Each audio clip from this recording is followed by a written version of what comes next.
একটু শান্তিতে ঘুমাতে চাইছিলাম, কিন্তু শান্তিতে ঘুমাতে দিল না। বলল যে আসলে ফ্রিতে কোনো ঘুমানি নাই। আমি তো চাইছিলাম ফ্রিতে 1 ঘন্টা ঘুমাই নেওয়া যায় কি না? কিন্তু আসলে সেখানে সম্ভব না। আমাকে বলল, "না, উঠে যান।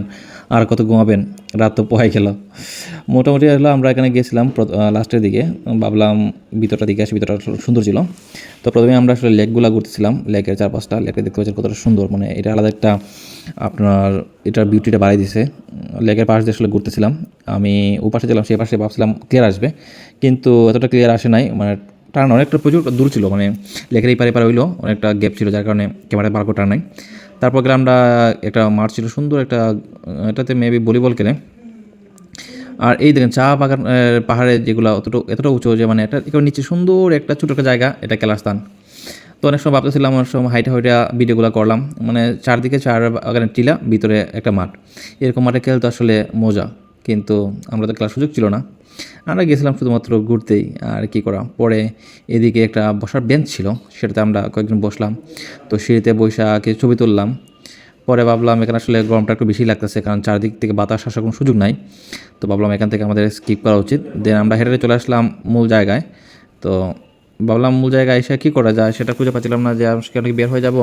আর আমাদের যাওয়াটা আসলে ভুল হয়েছে। আমরা যাওয়ার প্রোগ্রাম ছিল যে আমরা যাবো বিকেলের দিকে, কিন্তু আমরা চলে গেছিলাম সকালের দিকে, সকাল 9টার দিকে রওনা দিয়েছিলাম।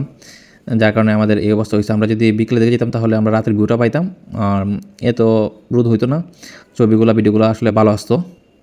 কিন্তু আমাদের কপাল খারাপ, এটা আর বলে লাভ নাই, কেয়ার করা। পরে এদিকে এসে এখানে রেস্টুরেন্ট আছে, রেস্টুরেন্টের পাশে কিছু ছবি তুললাম।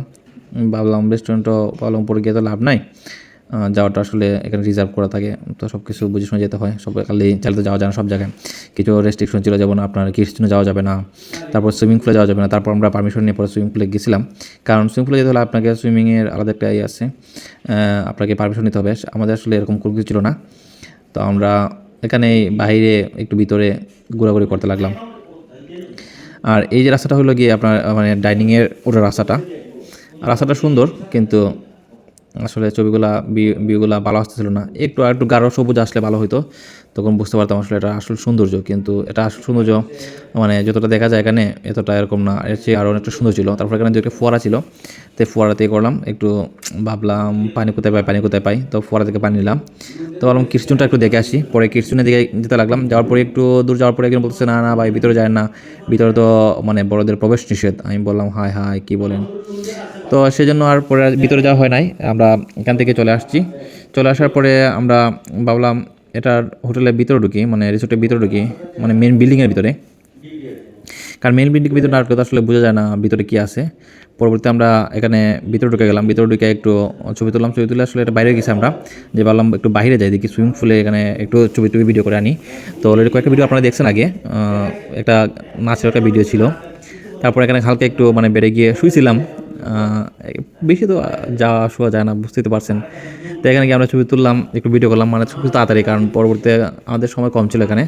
বসে বেশি সময় থাকা যাবে না এখানে যেহেতু ফ্যামিলি একটা বিষয় আছে। কিন্তু দেখলাম সুইমিং করতেছে, তো ফাঁকাতে গিয়ে আমরা একটু ঘুরে আসলাম। কি একটু গান বাজতেছিল সাইডের দিকে, আর তখন আমি গানের তালে আসলে নাচতেছিলাম। এখানে দেখা আছে এখানে যারা রুম নেয় তারা মেবি এখানে এই আপনার সুইমিং করতে পারে। তো একটু রেস্ট্রিকশন আছে। তো ধন্যবাদ সবাই, ভালো থাকবেন সবাই।